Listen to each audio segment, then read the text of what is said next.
Marcus Aurelius kept a journal. He was a Roman emperor, and in it he wrote that you have power over your mind, not over outside events. Realize that, he said, and you'll find strength.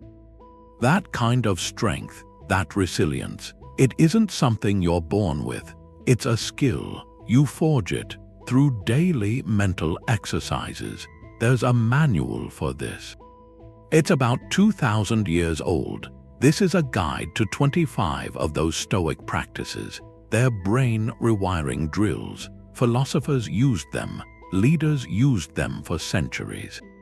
And they're not just ideas to think about. They're actions, training for how you see things, for what you do, for your will. By the end, you'll have a toolkit. A way to systematically build mental fortitude against any pressure. We'll look at how to disarm and starts, how to turn obstacles into fuel, and how to find calm right in the middle of chaos. What does it mean to have a mind that can't be broken? There's this first practice, the morning premeditation of evils. Premeditatio malorum, it's like a mental fire drill. You do it at the start of the day. You sit down, you visualize calmly what could go wrong, not to scare yourself. Not to dwell, but to inoculate your mind against the shock of reality. Seneca wrote about this. He said we suffer more often in imagination than in reality.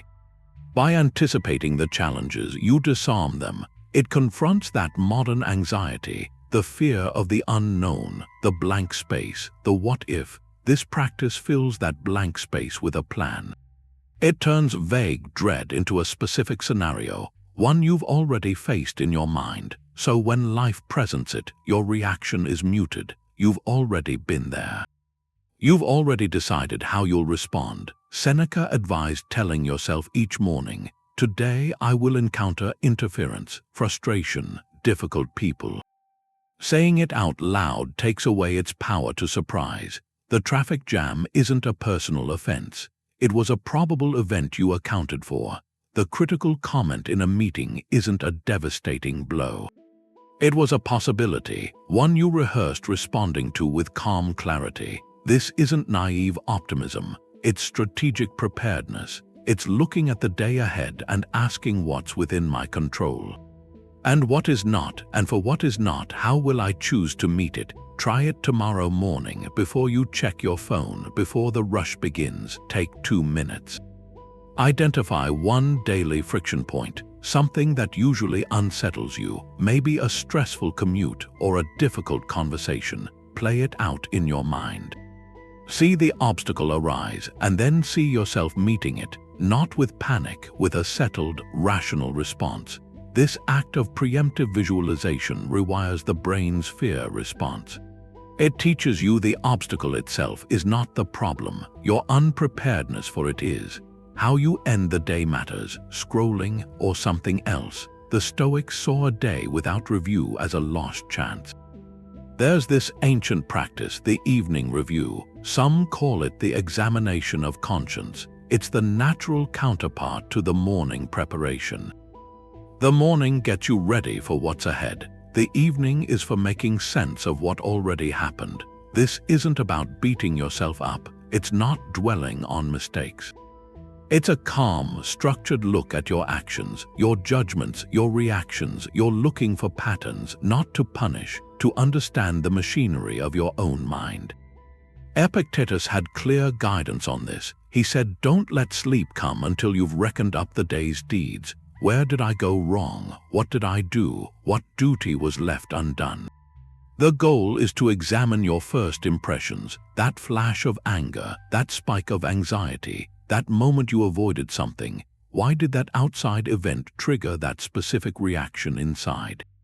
Was your judgment about it accurate, or was it clouded by an old habit or a false belief? A practical way to do this is with 3 questions. First, ask what you did well today. Where you acted with courage or patience or kindness, acknowledge that. Then, with kindness, ask where your judgment faltered. Did you treat a small inconvenience like a catastrophe? Did you assign malice to what was just an oversight? Finally, ask what you can improve tomorrow. This isn't a vague wish, it's a specific, small adjustment. Based on today's insight, for instance, maybe you snapped at a family member over something trivial.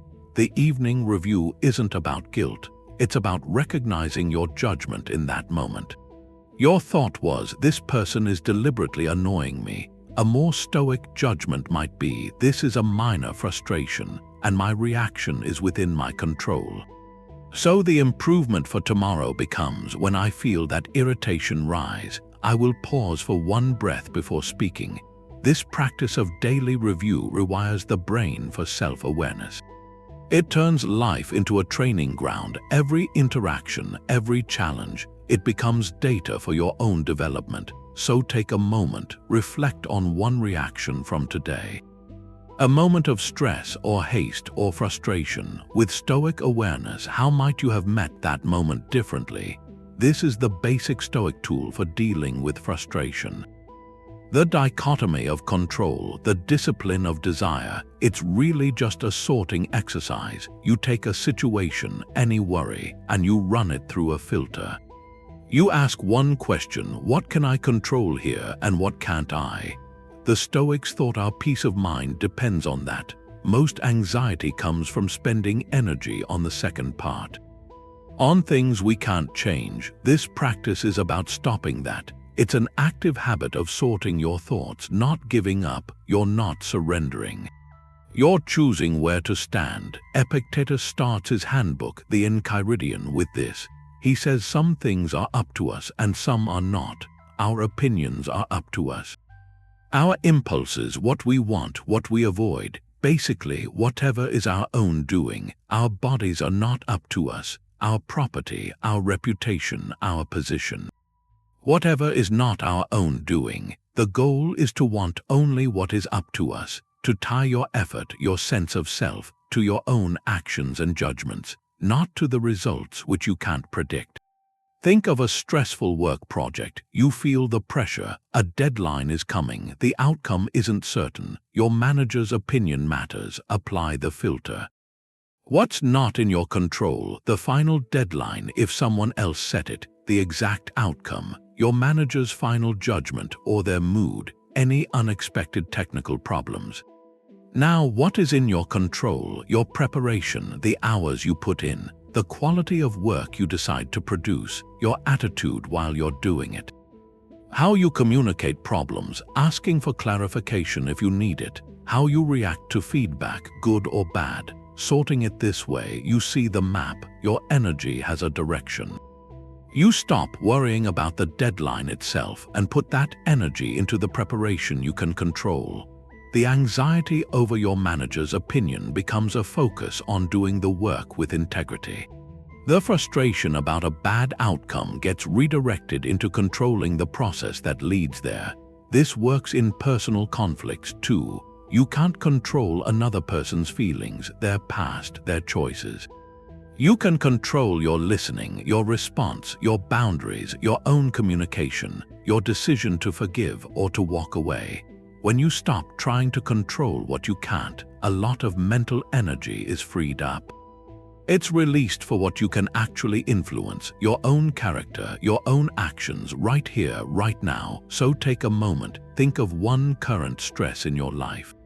Big or small, grab some paper or just pause and do it in your head. Draw a line down the middle. On one side, write what's not within your control. Be honest. On the other side, write what is, your judgments, your efforts, your next small step. Look at that second list. That's your new field of play. That's where your power is. Everything on the first list you can learn to meet with acceptance, not with a struggle you can't win. This sorting is the first step toward a mind that can't be broken by outside events. Because it learns to find its strength inside. Making yourself a little uncomfortable might actually be the way to find real comfort. That's the fourth practice, voluntary discomfort, or Askēsis.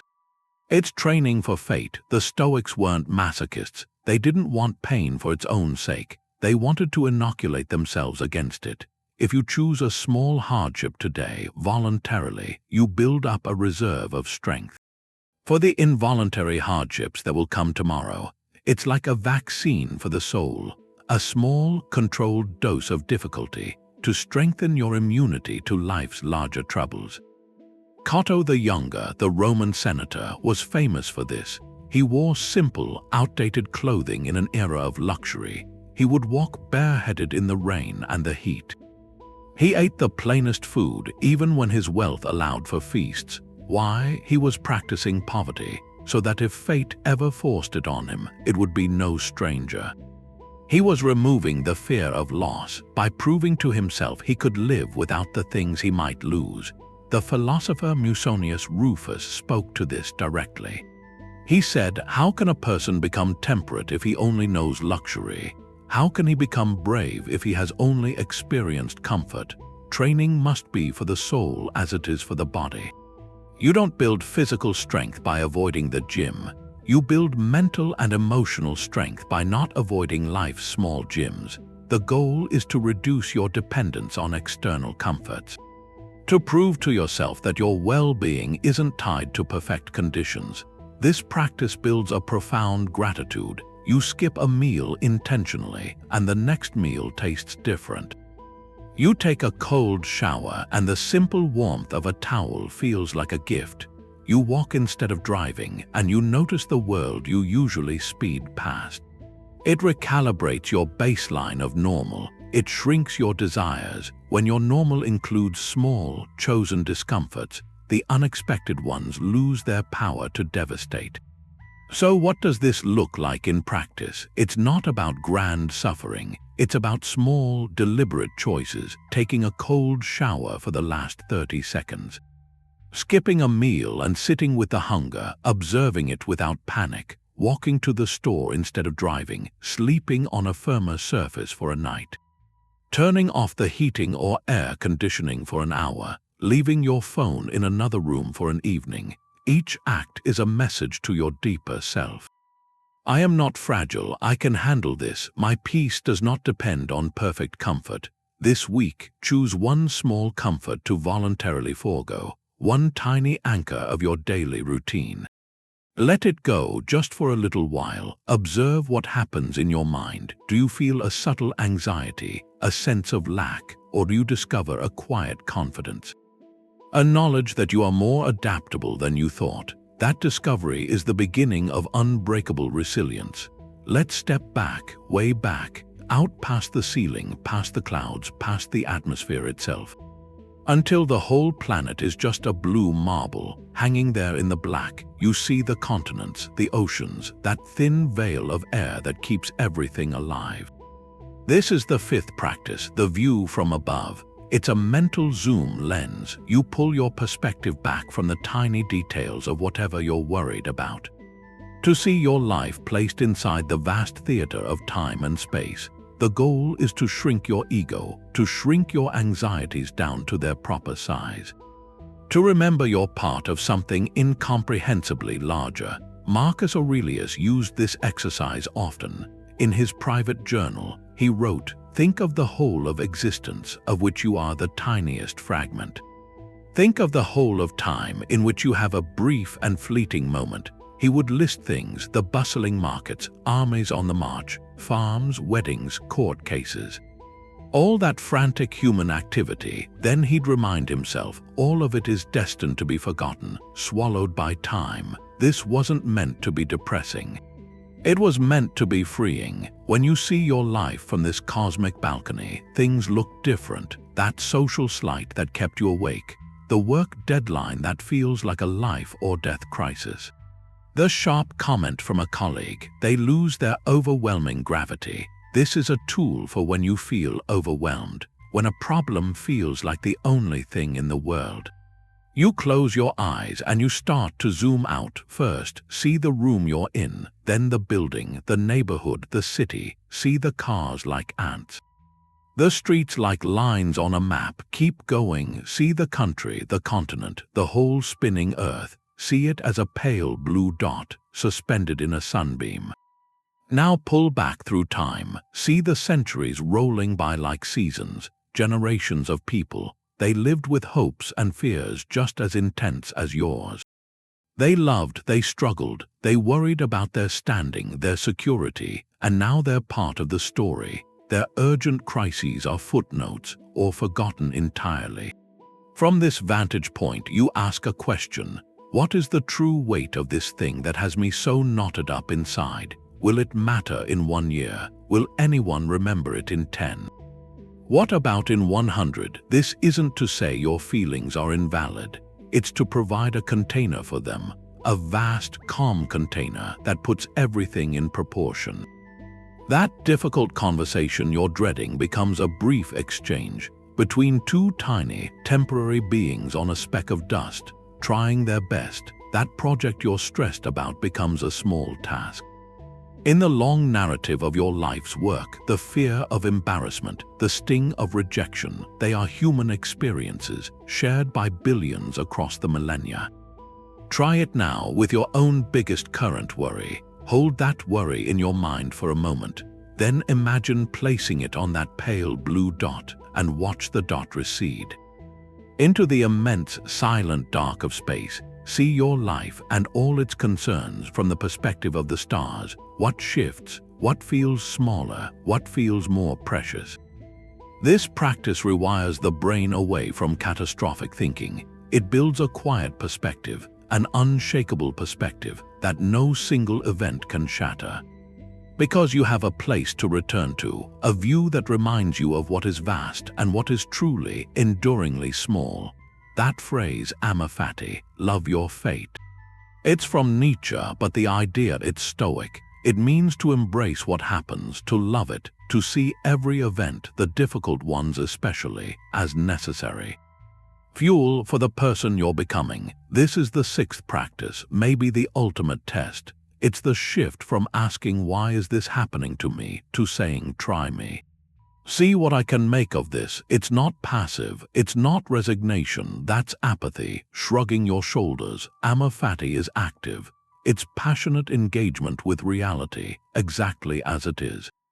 Epictetus had it. He said, don't seek for events to happen as you wish for events to happen as they do, and your life will go well, will what happens. Choose the reality you're given, because fighting the unchangeable facts that only creates inner turmoil, but willing it that unlocks your power to respond. Think of it like a block of stone, a rough, unshaped block. Resignation is sighing, leaving the ugly block in your yard. Acceptance is tolerating it. Maybe painting it to hide the flaws, but Amor Fati, that's looking at that same rough stone and seeing the sculpture inside, getting your tools, beginning to carve. The obstacle becomes the material for your masterpiece. So how do you practice this? It starts with reframing. You take an event you saw as bad and you search for how it served you. Or how it could. A classic example is a missed opportunity. You didn't get a job you wanted. The reaction is disappointment, bitterness. Amor Fati asks you to look deeper. Did that closed door force you to develop a new skill? Did it lead you to a different path, a better fit? Did it teach you humility or patience? The Stoics believed that. What seems like a hindrance is often the thing that propels you forward, in a better direction. Apply it to a personal setback, a period of illness that forced you to slow down. From one angle, it's loss, time wasted, plans derailed, but through the lens of loving your fate, you might ask what it taught you about your own limits. About the kindness of others, about what you truly value when the noise is stripped away. It might have been the catalyst for a healthier lifestyle or a deeper appreciation for simple days. The event itself doesn't change, but your relationship to it transforms. It goes from being a wound to being a teacher. So take a moment, look back, identify one event you've resented or regretted. Seen as purely negative, a professional failure, a conflict, a loss. Now, with the courage of Amor Fati, try to reframe it. Ask yourself, how did that experience forge a strength I use today? Did it build my compassion? Did it clarify what I truly want? Did it remove an illusion I was clinging to? Find the hidden benefit, the necessary lesson woven into that difficult fabric. When you can do that, you're not just surviving your story, you're authoring it. You're taking the raw material of fate, even the harsh parts, and declaring you will love it into meaning. This is how a resilient mind stops seeing itself as a victim of circumstance and starts seeing itself as the artist of a life that includes all of its shades. What would the wisest version of you do? That's the seventh practice, the contemplation of the sage. You create an internal role model, a person of perfect wisdom and virtue in your mind. And you consult them. It's not for mystical advice, it's to externalize your own best judgment, to give it a voice separate from your emotions. The Stoics called this figure the sage. The ideal they aimed for, they admitted no one is perfectly wise, but by asking what that person would do, you align your actions with your highest principles. Seneca wrote about this in his letters. He told his friend Lucilius to keep a wise person as a mental witness. Choose someone of the highest character, he said. Imagine them watching you at all times, not as a judge but as a guide, someone who embodies the virtues you want to cultivate. Their imagined presence becomes a check on your impulses. A reminder of who you can be. It's a tool for emotional regulation. In the heat of a moment, your emotions are loud. They shout commands, get angry, get even. Give up panic. The inner sage is the quiet voice. It waits for the noise to settle, and it asks a different set of questions. Is this reaction just? Is it courageous? Is it temperate? Is it wise? The gap between your impulse and your action, that's where the sage lives. So how do you use this? Start by defining your sage. Who represents wisdom to you? It could be a historical figure like Marcus Aurelius or Seneca. It could be a mentor. It could be a future, idealized version of yourself. Give this figure a few core qualities, maybe unwavering calm, deep compassion, unshakable integrity, clear-sighted courage. Write down 3 or 4 qualities. Keep them simple. Now bring the practice to life. Before you send that frustrated email, pause. Ask your inner sage, what would you do? The sage, embodying temperance and justice, might suggest waiting an hour. Or rephrasing the message to address the problem, not the person. When you face a moral gray area, a dilemma where you're tempted to cut a corner, consult your sage. The figure of integrity asks, does this action align with my character? Even in small daily stresses like traffic, the sage's perspective of calm acceptance can shift your experience. The practice rewires your decision-making pathway. It inserts a moment of conscious choice between stimulus and reaction. Over time, you don't just imagine the sage's advice. You begin to embody it. The external compass becomes an internal one. So take a moment now. Define those 3 qualities for your own inner sage. What virtues do you most need to call upon? Write them down or just hold them in mind. Then, the next time you feel a strong impulse, a flash of anger, a wave of anxiety, a temptation to complain, pause. And ask that question, what would the wisest version of me do here? Listen for the answer, the one that aligns not with your momentary feeling, but with your deepest character. The first practice is objective representation. It's about describing an event like a neutral reporter would. You catch your mind in the act of storytelling. Because the event itself is one thing, the story you wrap around it is another, and that story is what triggers the emotion.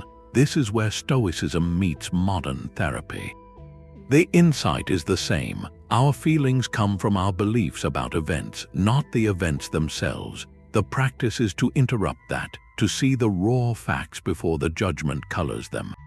Marcus Aurelius said not to let the force of an impression carry you away, to tell it to wait, to ask what it is and what it represents, to put it to the test. That's a mental pause button. You get an impression your boss frowned. The untrained mind spins a story immediately. He hated it. I'm incompetent. My job is at risk. That story carries fear. Objective representation stops that. It asks for just the facts. My boss during my presentation made a facial expression, a furrowed brow. That's the data. The judgment that it means disaster is an add-on. a story you can choose to question. The power is immense. It moves authority from the outside world back to your own reasoning. You become the scientist examining a specimen, not the victim of an ambush. So how do you practice this? Start small. You're stuck in traffic, late. The initial impression is frustration. Apply the filter, describe the pure facts. My car is moving at 3 miles per hour. The roadway is filled with stationary vehicles. The clock shows I am 15 minutes past my intended arrival. Notice what's absent: no judgment about the other drivers, no narrative about a ruined day, no label that this is awful. It's just physics and numbers. From that clean slate, you can choose a response. I can call ahead. I can listen to an audiobook. I can accept the delay was not in my control. The emotional charge dissipates. You've removed the fuel, the catastrophic story. Try it with criticism. Someone says your work was sloppy. The raw sting is the impression. The story might be they disrespect me or I'm a failure. Strip it back. The factual representation is this person said the sentence. This work appears sloppy to me. That's the event. Your judgment about their intent, your identity, those are separate layers. You can examine them calmly. Was the work rushed? Can I ask for a specific example? Is this one person's opinion? By holding the facts lightly, you create space for a constructive response. Not a defensive one. So think of a recent irritation, however minor, the burnt toast, the rude comment, the forgotten item. In your mind, write the one-sentence news report. Just the who, what, where, when. No adjectives of judgment, no because or therefore, just the observable facts. In that simple act, you'll feel a shift. The problem becomes a thing, and a thing, unlike a personal catastrophe, is something you can handle. Stoicism isn't only about enduring, it's also about doing good. Even in a chaotic world, that's the 9th practice, the discipline of action, social virtue. It turns resilience outward. Your inner strength isn't for hoarding. It's a resource to be spent in service to others, to fairness, to the common good. This practice answers a question: how do I act when the world is unfair? When others are difficult, when my efforts seem unnoticed, the Stoic answer is simple. You act with justice and kindness anyway, because virtuous action is its own reward. It stabilizes your soul, it anchors you in purpose, regardless of the reaction you receive. The Stoics had a concept for this, Askēsis, the recognition that we are social beings. Our nature is to cooperate, to contribute to the whole. When we act against that nature, we create conflict inside. When we align with it, we find belonging. We find peace. Marcus Aurelius wrote about this. He said, "You can hold your breath until you turn blue, but they'll still go on doing it. You cannot control others. But you can always choose your own action." He advised asking, in every action, how does this affect me? Shall I regret it? A little while and I am gone, and all is past. What more do I want? If my present work is that of a rational being and a social being, doing the right thing becomes a form of self-respect. It's how you honor your own character.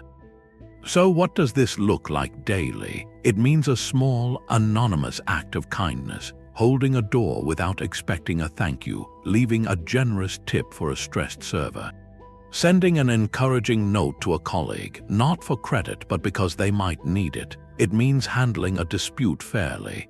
Even when you have the advantage, you choose the equitable solution. You listen to understand, not just to win. You offer the benefit of the doubt. When someone is rude, the disciplined action isn't to match their energy. It's to respond with calm courtesy, not as a doormat, but as a person who governs their own conduct. This isn't about being a saint. It's about building integrity as a habit. Each time you act for the common good, you reinforce a neural pathway. You teach your brain that your worth comes from your choices, not from external validation. The reward is the action itself, the feeling of congruence that you lived up to your own principles. So here's a challenge. Before this day ends, perform one action purely because it is right. Not for recognition, not for reciprocation, not even for a feeling of superiority. Do it because your rational, social nature calls for it. It could be picking up litter in your neighborhood, or offering genuine praise where it's due, or choosing honesty where a white lie would be easier. Notice what happens within you. There's a quiet strength that comes from this kind of action. A resilience that is active, not passive. It says my peace is not dependent on the world being fair. It is built by my commitment to act fairly within it. Memento Mori, remember you must pass. It's a Stoic practice, a way to make every day count. It sounds stark, maybe even morbid, but the Stoics saw it differently. They saw it as a tool, the ultimate tool for clarity, a lens that brings everything into focus. They weren't dwelling on the end, they were using its certainty, using it to illuminate the present. In ancient Rome, this wasn't a hidden thought, it was everywhere. Generals had reminders whispered in their ears. During their victory parades, philosophers kept skulls on their desks. Art and poetry were filled with symbols, symbols of time's passage, not to depress, to awaken, to instill a sense of urgency, a profound urgency for living well, right now. Seneca captured this in a letter to a friend. He wrote, "Let us prepare our minds as if we'd come to the very end of life. Let us postpone nothing. Let us balance life's books each day." The one who puts the finishing touches on their life each day is never short of time. What he's describing is a shift, a mental shift. When you hold the finiteness of your time as a conscious fact, things change. Procrastination loses its grip. Petty grievances seem absurd.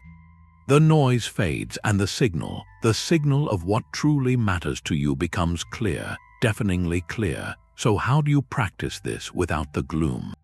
It begins with a reminder, a simple, daily reminder, not a morbid fixation, a gentle nudge. Some people place a small, smooth stone on their desk. Others use a specific hour on a digital clock. Like 11:11, a moment to pause. The object or the number isn't important. The conscious thought is, this is a day that will not come again. I have this one opportunity to use it well. This practice rewires things. It rewires the brain's priority system. That meeting you're dreading shrinks. It shrinks in importance when viewed against the backdrop of a limited life. The courage to have a difficult conversation grows because you're aware time for such things is not infinite. The temptation to scroll mindlessly for an hour weakens. When you remember those are 60 minutes you will never get back. It turns vague someday goals into today actions. So here is a prompt. A reflective prompt, a direct application of Memento Mori. If you knew with certainty that this week was your last week in this current chapter of your life, what would you stop doing immediately? And what would you start? The stop list is often revealing. You'd likely stop complaining about trivial inconveniences. You'd stop postponing that call to an old friend. You'd stop wasting energy on resentment. The start list is more powerful. You'd start expressing appreciation, expressing it openly. You'd start that creative project, the one you've been sidelining. You'd spend focused, present time with the people you love. The power of this exercise isn't in the hypothetical. It's in the realization that you can choose. You can choose to live from that clarified perspective now. You don't need a deadline. You don't need a deadline to grant you permission to prioritize your deepest values. The remembrance of mortality, practiced with a Stoic heart, it isn't about death at all. It's the key to a life fully, vividly, courageously lived. Feeling isolated makes us weaker. The Stoics worked on feeling deeply connected. That's the 11th practice, Sympatheia.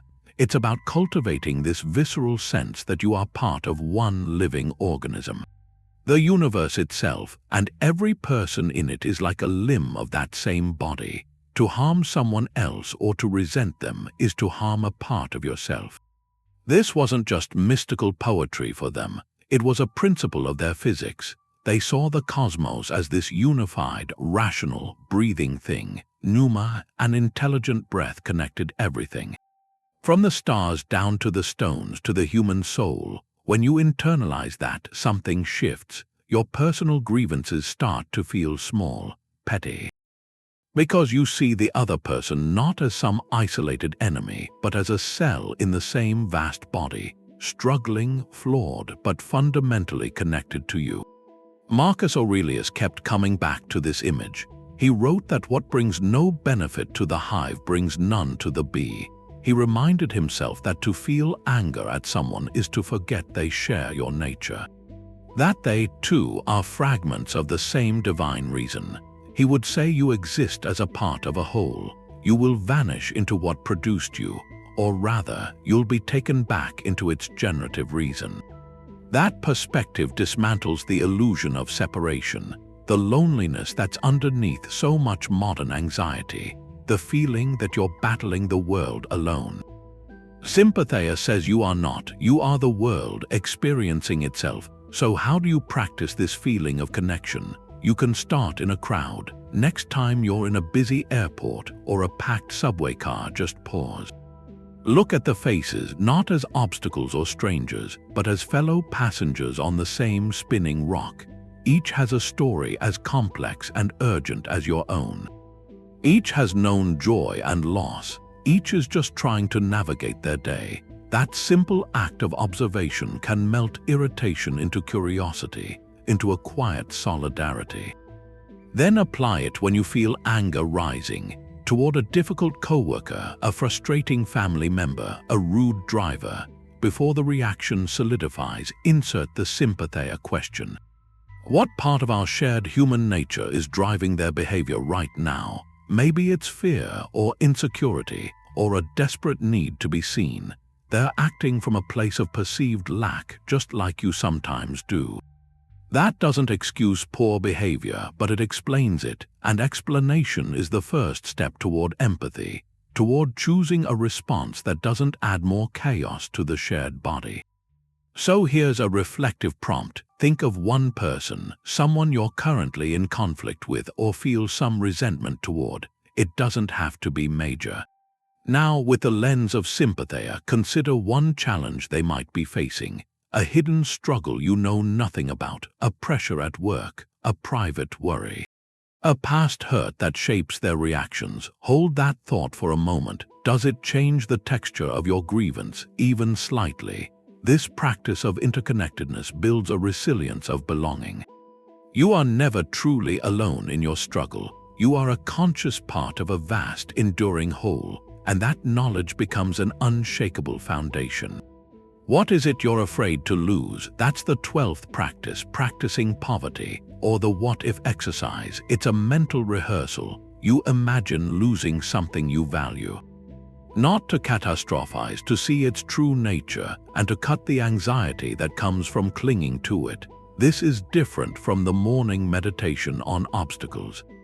That one's for preparing for difficulties. This one targets your attachments, your possessions, your status, your relationships. It asks you to hold them in an open palm, not a clenched fist. To see them as gifts on loan, not as permanent parts of you.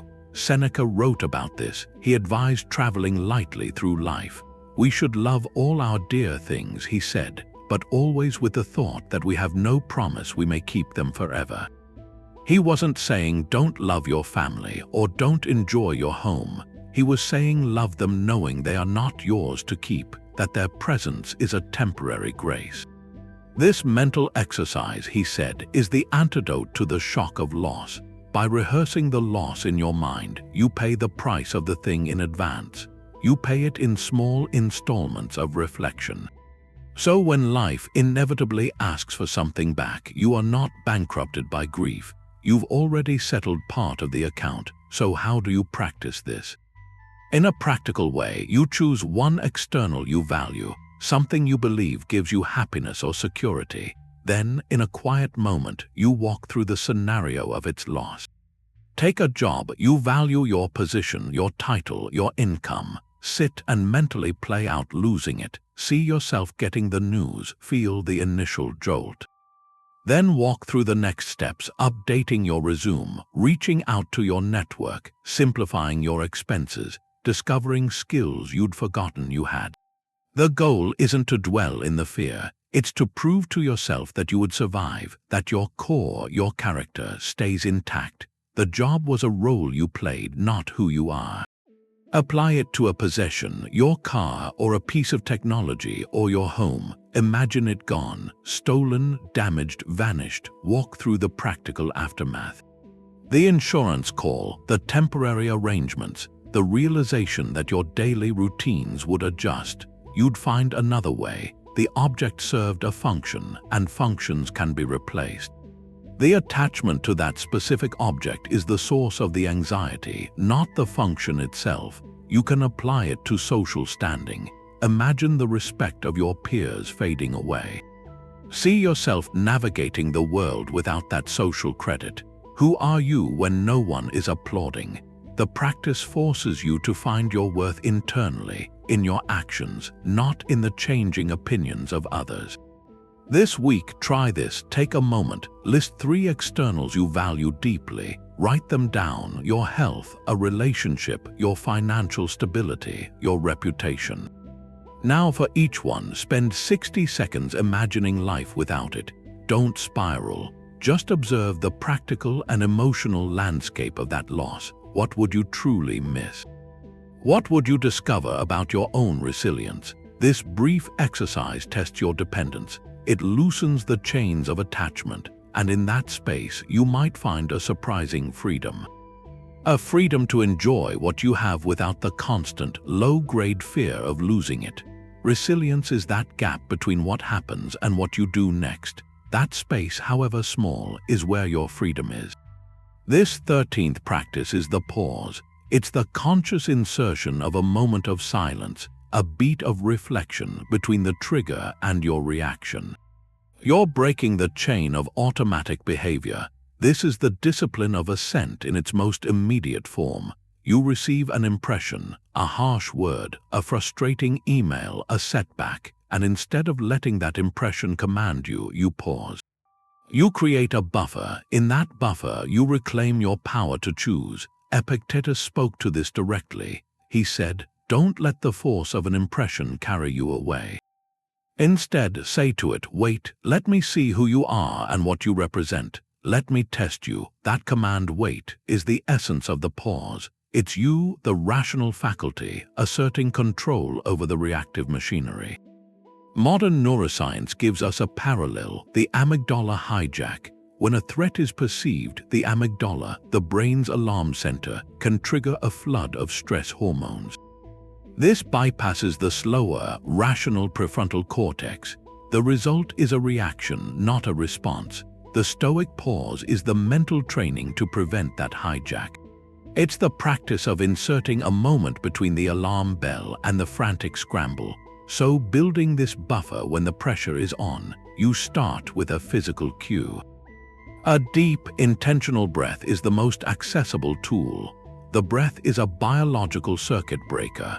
It signals the nervous system to slow down. Counting silently to 3 or 5 can do the same thing. The action is trivial, the effect is profound. It creates just enough space for a different question to arise. Not what does this person deserve, but what does my character demand? Not this is terrible, but what part of this can I influence? Take a practical application. You get a sharply worded critique on a group project. The immediate impulse might be to fire back a defensive email, to justify, to blame.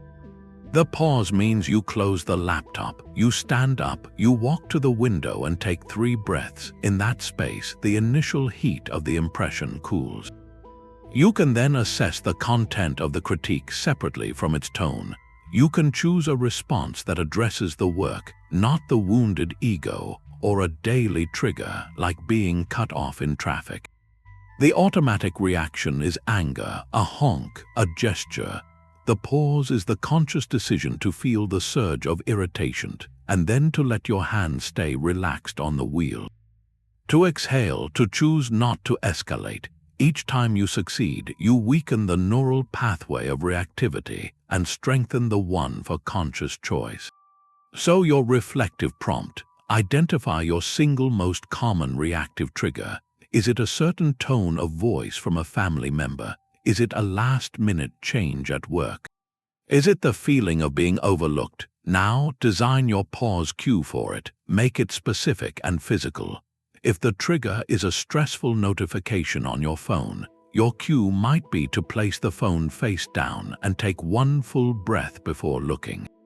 If the trigger is an interrupting colleague, your cue could be a slight smile and a silent count to 2 before you speak. This tiny space is where your character is built. It's the difference between being a puppet of circumstance and the author of your actions. Heraclitus said everything flows, Panta Rhei. The Stoics took this idea of impermanence, and made it a practice. Nothing is static, not a river, not a mountain, not whatever situation you're in right now. This practice, the 14th one, is about training yourself to see that flow in everything. To watch the world like you'd watch clouds, seeing their shapes without needing the shapes to stay. That observation builds a kind of equanimity, because when you know something is temporary, you can meet it with a different strength. You don't cling as hard to what's pleasant. You don't brace as hard against what's painful. You hold it all with an open hand. Marcus Aurelius kept coming back to this. He wrote about fame being fleeting. All that applause, he said, it turns to whispers, then silence. He saw possessions as leaves on a branch. They're going to fall. He said life itself is a river. Events rush past. What's here now is gone in an instant. This isn't about making life feel meaningless. It's about making it feel precious and manageable, because it works for joy and for hardship. That perfect evening with friends, the laughter, the feeling that everything is right. Panta Rhei whispers that this too is flowing. Don't try to freeze it, savor it, knowing part of its beauty is that it's transient. That difficult week, the pressure, the sleepless nights, the same voice whispers.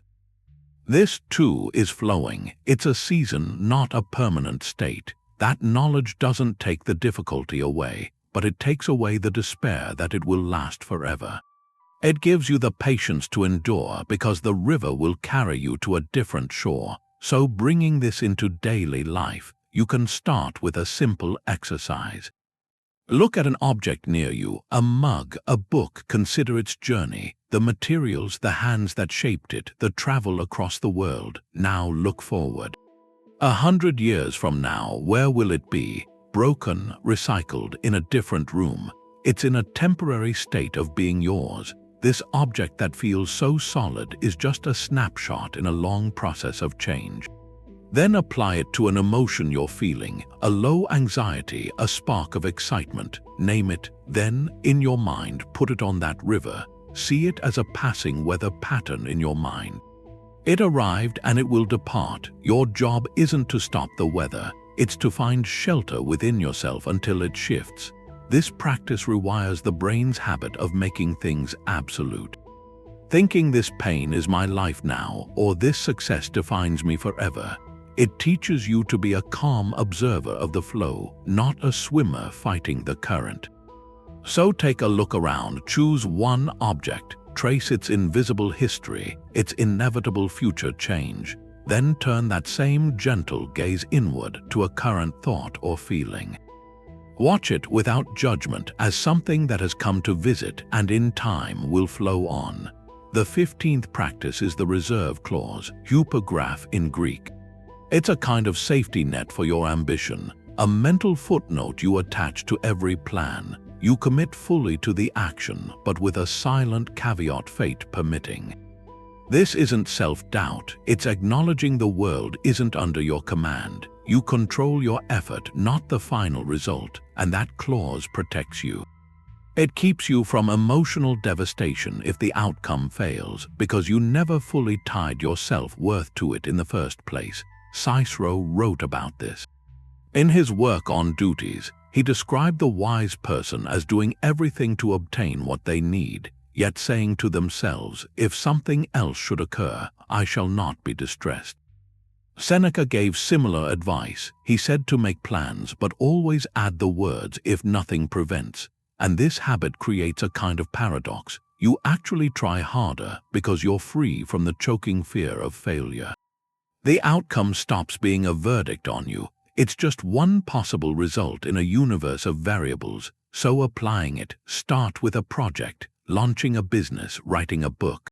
You pour your energy in. The reserve clause means you hold the thought simultaneously. I will do this to the absolute best of my ability, provided circumstances allow.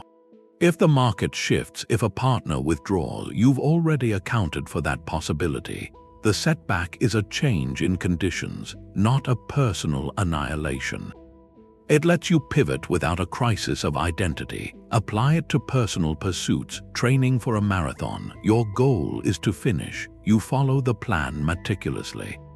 And the reserve clause whispers, if my health holds, if no injury intervenes. That doesn't make you train less. It makes you train smarter, listening to your body, because you know the finish line isn't entirely yours to command. It turns a rigid demand into a flexible intention. Even in daily plans, a weekend trip, you book the tickets, plan the itinerary, and you add fate permitting. If a storm grounds the flights, your disappointment is manageable. You anticipated life might have other plans. The effort you put into planning wasn't wasted. It was the virtuous action. The trip itself was always a preferred outcome, not a guaranteed one. So a reflective prompt: take a current goal, something you're working toward or worrying about. Say it out loud. I will get that promotion. I will repair that relationship. I will run that 5 kilometers. Now say it again and add the 3 words at the end.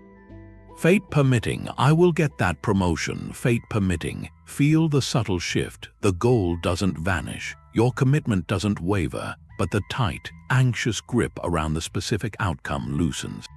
Space opens up, space for effort without desperation, for courage without an ultimatum. That's how you strive without breaking. You aim with everything you have, while your inner stance stays light. Adaptable and ultimately unbreakable. The words you use for your feelings can trap you, or they can free you. This practice, cognitive distancing, is a linguistic lever. It's about pulling your identity back from your emotional states. You stop saying I am angry, I am anxious, I am sad. You start saying I am experiencing the impression of anger. I am noticing a feeling of anxiety passing through. That small shift in language creates a massive shift in perspective. It inserts a critical pause. It reminds you that you are not the weather in your mind. You are the sky, observing it. This is objective representation turned inward. You become the reporter on your own internal events. Epictetus laid the groundwork for this. He taught that you are not your hand, you are not your property, you are not even your reputation. Those are things you have, not things you are. He said you are your faculty of choice, your proherses, your capacity to judge and to choose. Your emotions then are like sensations in the hand. They are data, impressions hitting your faculty of choice. To say I am angry is to mistakenly identify yourself with the sensation. To say I feel anger is to report the sensation to the true you, the decider. This creates instant space, and in that space your agency returns. So how do you apply this in the heat of the moment? It starts with catching the phrase. You're in a tense conversation, your heart rate climbs, your inner voice declares, I am so frustrated with this person. That's the trap. The emotion and your identity have fused. The practice is to mentally edit the sentence. I am noticing a strong feeling of frustration arising. This feeling is asking me to react, that's all. Just that reframe changes everything. The frustration is no longer who you are. It's a visitor, a loud, demanding visitor, perhaps, but a temporary one. You, the conscious host, now have a choice. Do you let this visitor dictate the conversation, or do you acknowledge its presence and choose a more constructive response? Apply it to sadness or grief. The thought I am devastated closes doors. It feels permanent, all-encompassing. The distanced observation might be, I am experiencing a deep wave of sorrow right now. This is the impression of loss. This acknowledges the pain fully without letting it define your entire being. It creates a subtle boundary. The sorrow is real, but it is not the totality of you. There is still a part of you, the observer, that remains intact. That part can offer compassion to the part that hurts. With anxiety, the difference is profound. I am anxious tells your nervous system this is your state of being. Prepare for a long siege. I am having anxious thoughts reframes it. These are just thoughts. Thoughts are events in the mind. They come and they can go. You can watch them like clouds without having to climb aboard each one. This doesn't magically erase the anxiety, but it prevents the second layer of suffering, the panic about being panicked. It stops the emotional cascade. So your reflective practice for today is this. Catch yourself just once. The next time a negative emotion surfaces, however minor, listen for your internal language. If you hear I am stressed, or I am overwhelmed, or I am hurt, pause. In that pause, rephrase it silently. I am feeling stress. I am noticing a sense of being overwhelmed. I am experiencing hurt. Say it to yourself. Feel the distance it creates. That distance is your power. It's the space where you remember you are not your feelings. You are the one who chooses how to respond to them. You spend a lot of mental energy on dramas that aren't yours. The news cycle spins. Social media is full of outrage. And at work, conversations drift into speculating about other people's lives. This practice, circle of concern reduction, is about pruning those branches. It's choosing to withdraw your attention from that endless theater of events you can't influence. It's an application of the dichotomy of control, but focused on what information you consume. You're not just sorting what you can control. You're deciding what you even let occupy the stage of your mind. The goal is conservation, to redirect that energy and focus back toward your own sphere, your judgments, your actions, your character. Marcus Aurelius was stern on this. He wrote, "Don't waste the rest of your life thinking about other people unless it's for the common good. Why are you still bothered by what that person said or what they're doing?" This isn't about ignoring the world. It's about being selective, choosing to engage only where your engagement can be virtuous, where it can be effective. Gossip is the classic example. It feels like connection, like you're in the know, but from a Stoic view, it's a double drain. First, you're investing mental energy in another person's private affairs, which are outside your control. And second, more subtly, you're training your mind to find entertainment in the flaws of others. That erodes your own character. It cultivates judgment, not compassion. The practice is to step back. When a conversation turns to gossip, you might change the subject or just listen without adding fuel. You protect your inner peace by not letting those stories take root. The 24-hour news cycle is a similar challenge. It's designed to hijack your attention with a perpetual sense of crisis. Most of it is far outside your circle of influence.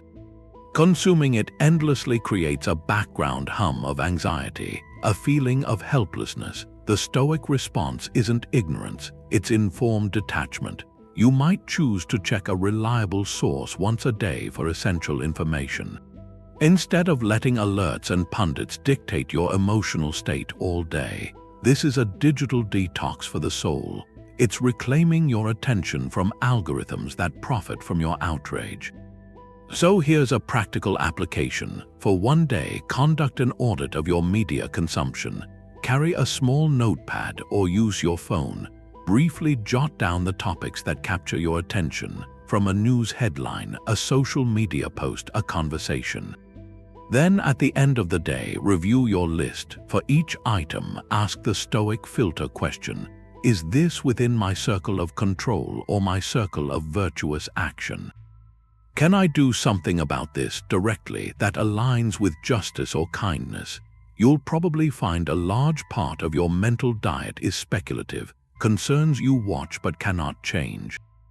This audit isn't about guilt, it's about awareness. Seeing clearly where your mental energy is invested lets you make a different choice to redirect that energy inward to your own growth and outward to the small, tangible places where your good work actually matters.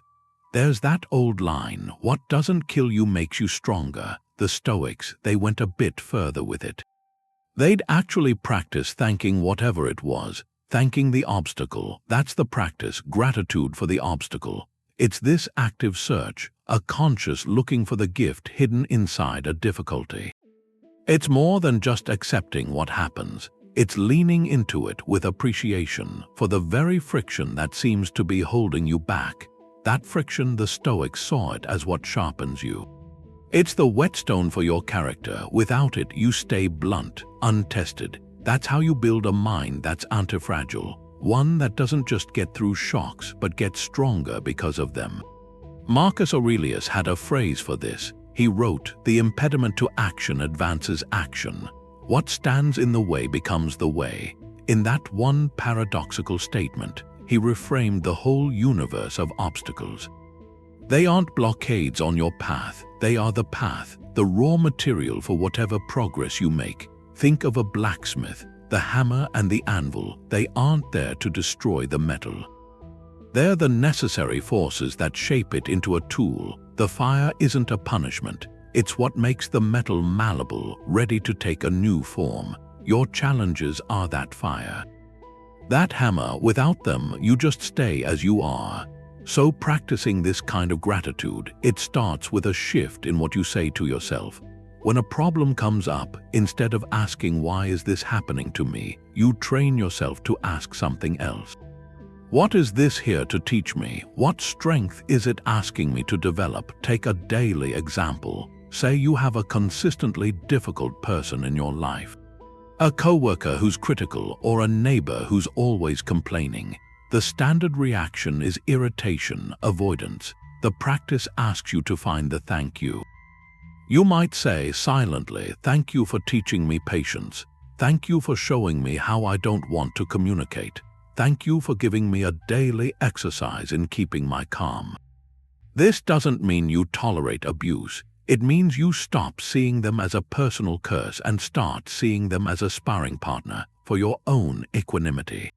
Or a professional failure, a project that fell apart, a client you lost. The instinct is to hide from it, to feel shame. The grateful mindset looks for the lesson. Thank you for revealing the flaw in my process. Thank you for humbling me so I could learn. Thank you for clearing the space for something better to arrive. By expressing thanks, even just mentally, you perform a kind of alchemy. You transform the emotional weight of the event into fuel. The obstacle loses its power to demoralize you.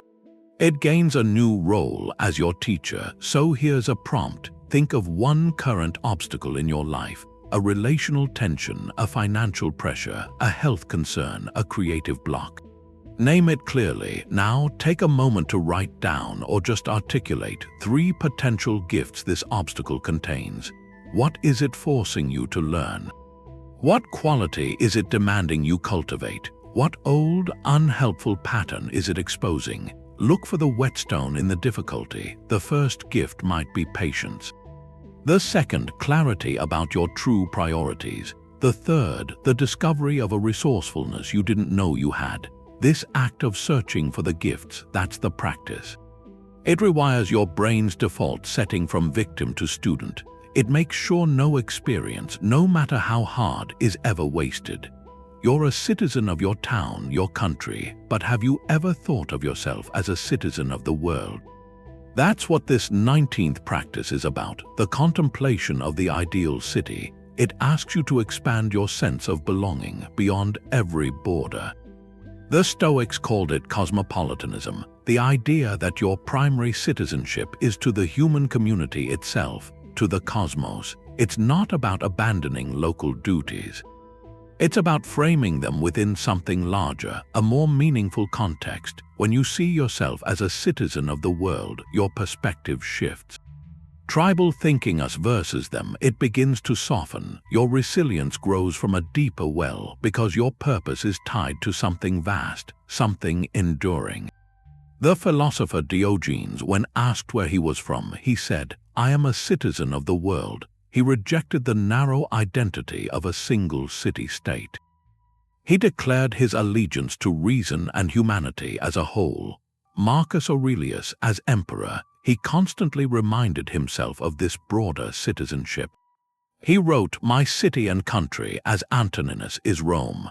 As a human being, it is the world." So what does that mean for you today? It means when you encounter someone from a different culture with different beliefs, you first see a fellow citizen, not an outsider. It means when you feel pulled into political polarization, you can step back.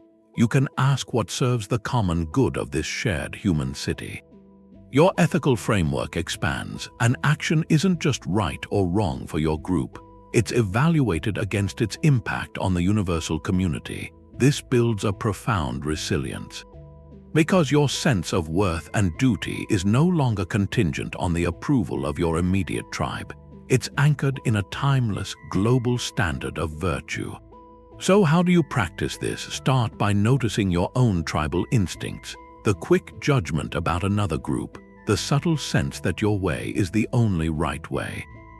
When that arises, pause and consciously widen the lens. Remind yourself, this person is also a citizen of the world. They, too, are navigating life with the same fundamental human needs and capacities. This doesn't require you to agree with them. It asks you to recognize a shared membership in a common project, the project of being human. Then take a small, tangible action. One act that benefits the world community, however modest. It could be reducing your plastic use for the health of shared oceans, donating to a charity addressing poverty in a distant country, or simply offering kindness to a stranger who looks or speaks differently than you. In that action, you are voting with your effort. You are declaring, through what you do, that your responsibility extends beyond your doorstep. This practice rewires the brain for connection over division.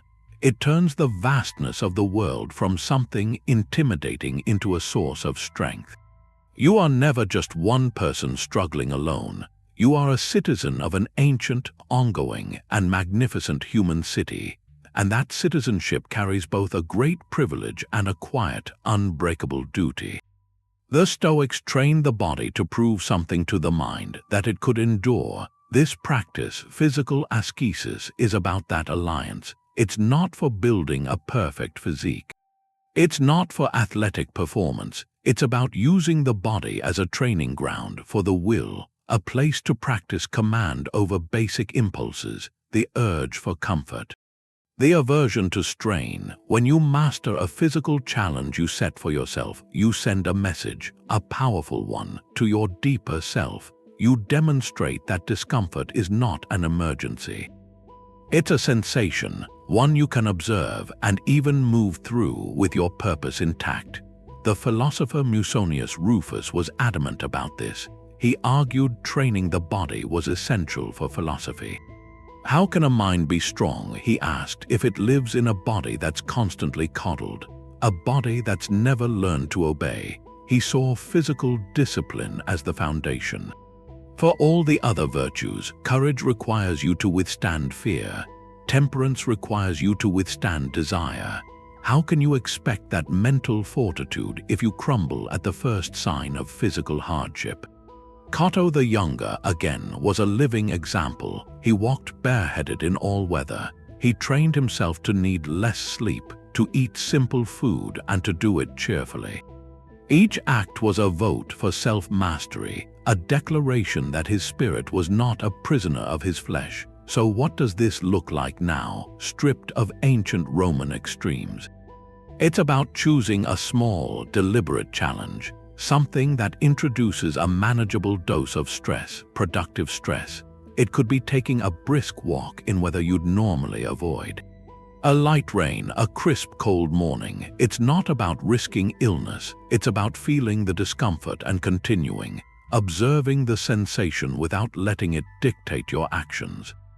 It could be practicing a form of intermittent fasting, skipping a single meal with conscious intent, sitting with the hunger pangs, noticing they are just signals. Not commands, it could be holding a strenuous but safe posture, like a plank, for 30 seconds longer than is comfortable. In that burning moment, your mind will beg you to quit. Physical Askēsis is listening to that plea, acknowledging it, and then calmly choosing to hold for 5 more breaths. The goal is never to harm the body. It is to educate it, to show it that it can serve a purpose higher than its immediate comfort. Each time you succeed, you bank a memory of capability. The next time life presents a mental strain, an emotional strain, you have a reference point. You've already proven to yourself in a tangible way that you can endure hard things. So here's a simple challenge. Before this day ends, choose one mild physical discomfort to embrace as training. It could be drinking a glass of cold water first thing in the morning, taking the stairs instead of the elevator, or sitting without slouching for the next hour. Perform this small act with full awareness. Observe the initial resistance, and then observe your conscious choice to proceed. That observation, that space between impulse and action, that's where your unbreakable resilience is quietly forged. This is a portable Stoic practice, the 21st one. It's the "this too shall pass" mantra, a cognitive anchor. You memorize a simple phrase and you deploy it. In a moment of distress, you say it to yourself. It instantly recalls the whole principle of impermanence. It pulls you back from the edge of an overwhelming emotion, back to equilibrium. This isn't a magic spell. It's a trained reflex, a shortcut from the deep contemplation of Panta, Rhei. You've already done the philosophical work, understanding that all things flow. And now you give that understanding a voice that speaks when you need it most. The Stoics didn't have this exact phrase, but the theme of transience was the air they breathed. Marcus Aurelius constantly returned to it. He wrote about the briefness of life, the river of time, the fleeting nature of all sensations and events. This mantra is the practical distillation of all those meditations. It's the emergency tool you keep in your pocket. So how do you use it? In moments of acute physical pain, when the sensation threatens to become your entire world, you whisper it silently. This too shall pass. It reminds you the pain is a temporary state, a wave that will crest and recede. It doesn't deny the sensation, it contextualizes it within the larger, calmer flow of time. In a surge of anger, when you feel the heat rise and the impulse to lash out, the phrase creates a vital pause. This too shall pass. The feeling, the provocation, the intensity of this moment, it is not permanent. That knowledge gives you space to choose a response.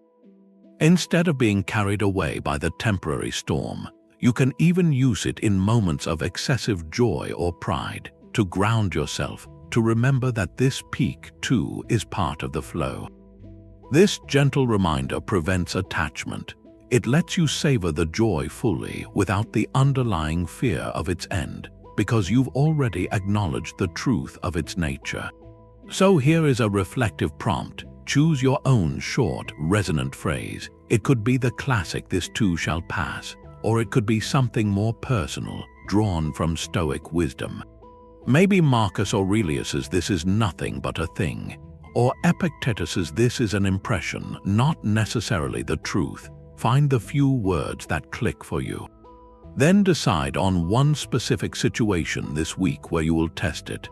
Identify your trigger. Maybe it's the frustration of a long queue, the anxiety before a difficult call, the sting of a critical comment. Commit to using your phrase in that moment. When the trigger arrives, say your words silently, firmly, then observe. Does the emotional charge soften, even slightly? Does a sliver of perspective return? This tiny act is a powerful retraining. It builds a bridge between philosophy and lived experience. It proves that resilience isn't a distant ideal. It's a phrase you can carry on your breath, ready to steady you when the ground seems to shift. The Stoics had this practice of looking for virtue in other people. It's a mental exercise, something you can do anywhere. You scan the room, your day, for signs of good character. not to idolize anyone, but to make virtue feel more real in your own mind. When you train yourself to see courage or justice or wisdom in someone else, those qualities become more tangible, more possible. It's a shift. You move from a default of criticism to one of appreciation. And in that shift, you change how you see what people are capable of. Marcus Aurelius was good at this. In his private writings, he'd list the good qualities of the people around him. Even the ones who irritated him. He wrote about his father's steadiness, a teacher's patience, a colleague's integrity. This wasn't flattery, it was a drill. A way to train his own attention. He was reminding himself that virtue is everywhere if you look for it. It works against the brain's tendency to see the bad first, the threats, the flaws. By looking for the good, you build a worldview that's more balanced, more resilient, so you play this spotting game. Start with someone you see all the time. A coworker, maybe, someone you might find difficult. Your task is to find one Stoic virtue they show. Maybe it's temperance, they don't gossip, or justice, they always share credit on a project. Maybe it's courage, speaking up for an idea they know is right. The virtue doesn't have to be perfect. You're just looking for a flash of it. Apply it to family. Instead of their familiar flaws, look for a moment of wisdom in their advice, or patience in how they do some everyday task. You can do it with public figures too. Study not just what they did, but the character behind it. The goal is to make it a habit, a quick note to yourself. There's an act of kindness, there's self-control. There's fairness. Each time you see it, it reinforces the idea. It tells your brain these virtues are real, they're active, not just ideas in a book. So here's a prompt. Think of one person you often criticize, someone you feel frustrated by. In your life, at work, a public figure. Now challenge yourself. Name one Stoic virtue they've shown, even once. The courage to be themselves, the temperance not to retaliate, the wisdom in a single piece of advice. Hold that observation, see how it changes your perception, maybe not of them exactly, but of what's possible, the potential for virtue in people. This game turns every interaction into a chance to strengthen your own compass. Just by noticing the light in others. The 23rd practice is fatalistic planning. It's a paradox. To be free in your actions, you sometimes have to act as if you have no choice. You bring total commitment to what you're doing by seeing it as necessary, as your destined role. This isn't about a literal script for your life. It's about the psychological quality you bring to the moment. The Stoics had a term for the web of cause and effect, haimarmene, universal causality. They saw everything as part of a single, rational order. Your part isn't to know the final outcome. Your part is to play your role right now with excellence. That mindset gets rid of the paralysis, the what-ifs. It cuts through hesitation, the regret of half-hearted effort. You act not because you're guaranteed success. You act because this is what the situation demands, what your character demands in this very moment. Cleans wrote about this. In his hymn to Zeus, he wrote, "Lead me, O Zeus, and thou, O destiny, to wherever you have assigned me. I shall follow without hesitation. Though I become unwilling and bad, I shall follow nonetheless." The power is in the surrender, the voluntary surrender to necessity. By saying "I shall follow," he makes it a chosen path. It transforms a potential struggle. Epictetus used an analogy, an actor in a play. You don't choose the role. The playwright gives you a part. Call it fate, call it life. The part might be short. It might be long, a king or a beggar. Your only job is to play that given part well, to bring your full skill to it, your dignity, whatever it is. So applying this. Think of a task you've been dreading, a difficult conversation you keep putting off, a project you're avoiding. The hesitation comes from weighing options. Fearing outcomes, keeping an escape route open. Fatalistic planning asks you to close those escape routes in your mind. You decide, this conversation is my necessary duty today. This project's first step is my assigned role right now.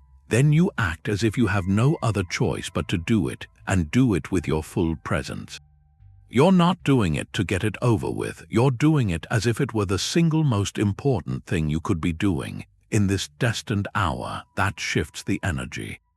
From resistance to flow, the weight of the decision is gone. All that remains is the quality of your engagement. You write that email not with anxious drafting, but with the clarity of someone fulfilling a necessary communication. You start that workout not with bargaining, but with the commitment of someone honoring a contract.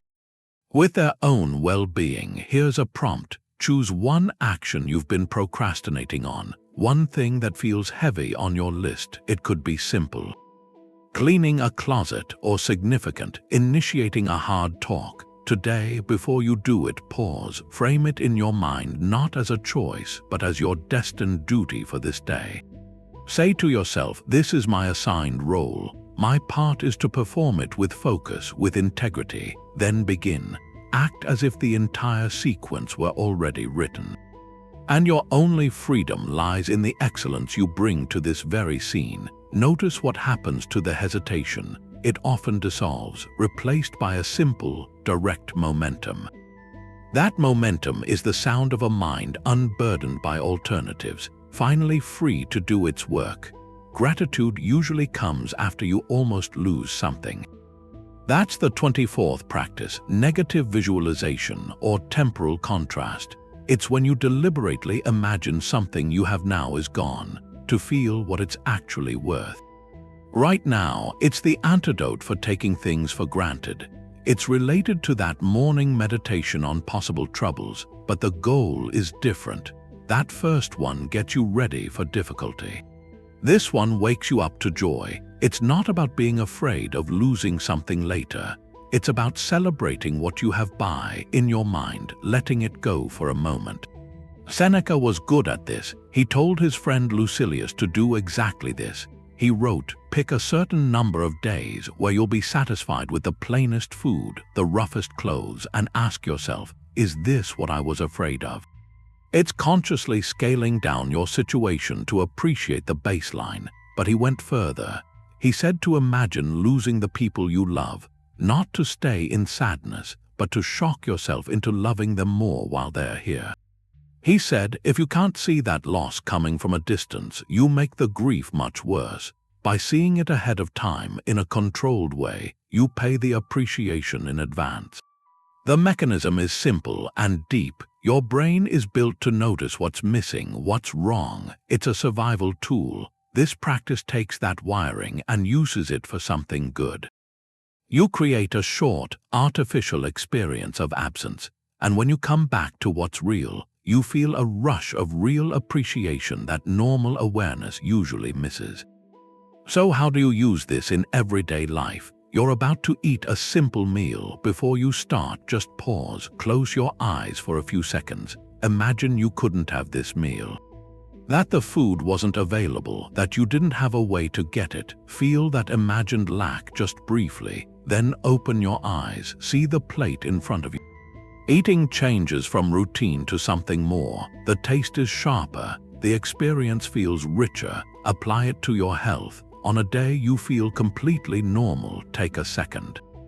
Imagine just for a moment that this vitality was taken, that a simple walk was difficult, that clear thinking was foggy. Then feel your body again. The ease of breathing, the strength in your limbs, the ordinary thing becomes a quiet miracle. Do it with a relationship. When you're with someone you love in a calm moment, let the thought cross your mind. What if this person wasn't here? Not to frighten yourself, but to light up their presence. When you come back from that quick mental trip, look at them again. Hear their voice not as background noise, but as a gift you're getting right then.